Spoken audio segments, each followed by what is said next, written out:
Hey there! Each month this year, we're going to be looking at a different one of the 12 permaculture principles. So for February, we'll be looking at permaculture principle number 2, catch and store energy. I will put a link to the one before and the one after each video at the end as they become available. So don't go looking for video number 3 yet, because it's not March yet. Alrighty? Let's take a look.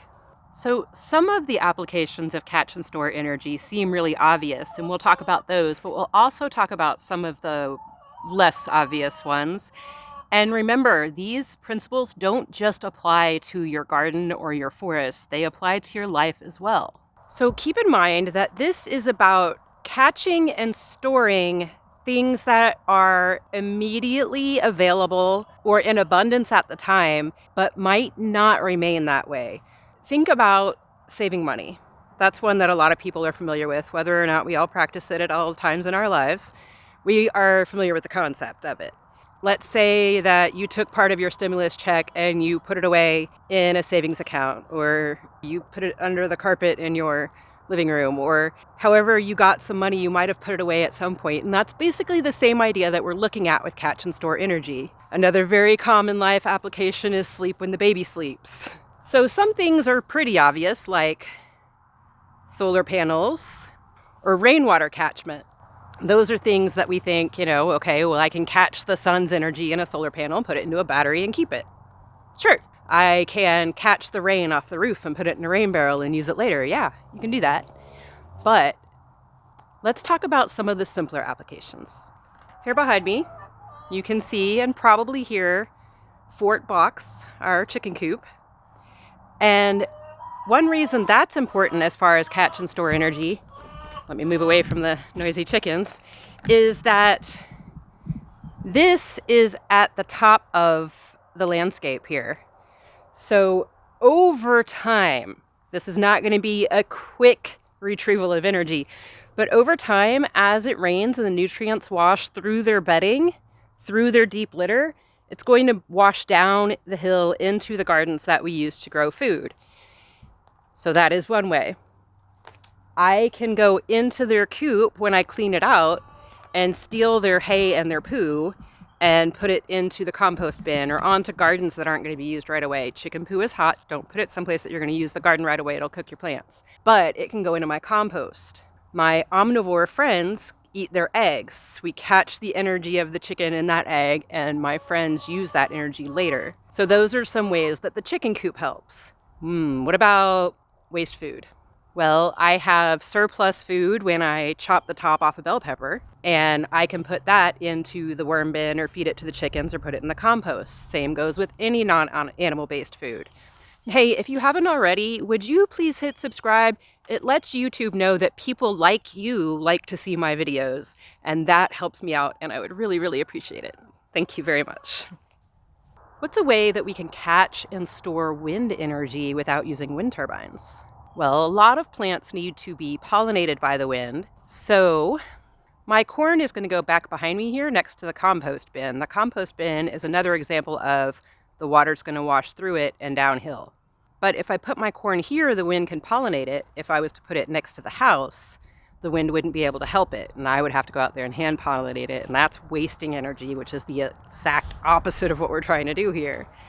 And here's another example of how to harvest the sun's energy. Leaves. These leaves are going to turn the sun into energy for the tree. We can use the sun for warmth. If I was a little chilly right now, I could go sit in the sun instead of in the shade. If you've ever used a solar shower, those black bags that you fill with water and then you run a shower off them, like a camp shower, that is catch and storing solar energy. Also, there's passive solar heating in homes. I used to live in a home that was a 2-story, but from the front, the bottom floor was underground and the whole south-facing side of the house was glass. And it had fewer fluctuations in temperature than a quote-unquote normal home. So what about catching and storing water? Well, we talked about rain barrels. You can also dig swales if you'd like. Think of them as really tiny creeks that run along the contour of your land, and they catch the water when it rains, and they help sink it into the ground and store it. They slow it down and keep it from leaving your property. We can have a rain garden, like I have back here. it's going to store water there because that's a low point in our landscape.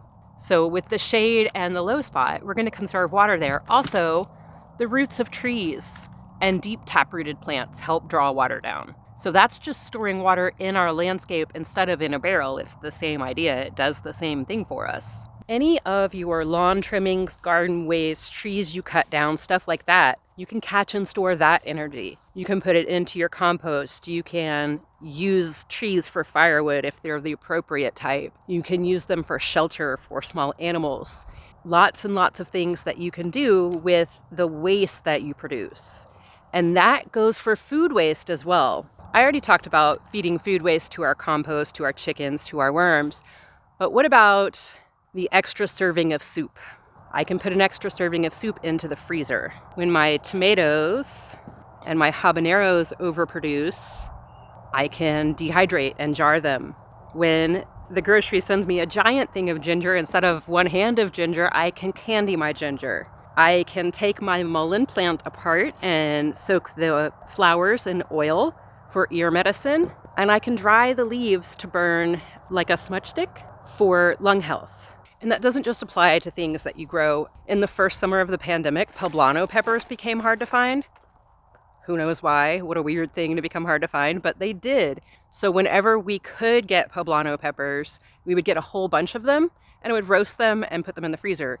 I caught the energy when it was readily available and stored it for later. I'm going to challenge you this week, this month, to look at ways in your life that you are already catching and storing energy and see how you can do those things with more intention and see how you can do them harder.